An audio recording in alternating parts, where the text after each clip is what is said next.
এই বিপদ আল্লাহ দিছে, আল্লাহই আমাদের রক্ষা করবে। আপনি কিচ্ছু করতে পারবেন না। আপনাকে তো বাংলাদেশ থেকে তাড়িয়ে দেওয়া হয়েছে, চোরের মতো পালিয়ে গেছেন ভারতে।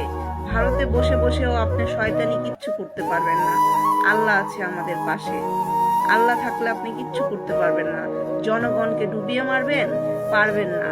আল্লাহ থাকলে আপনি শয়তান কিছু করতে পারবেন না।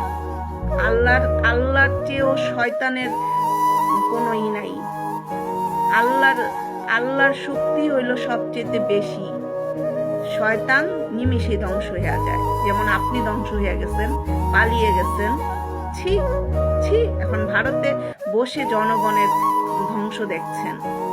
এখানে ধ্বংস করেও আপনার লজ্জা হয়নি, আপনি ক্ষান্ত হননি, এখন বাংলাদেশে এগুলো করছেন। ছি ছি, ধিক্কার।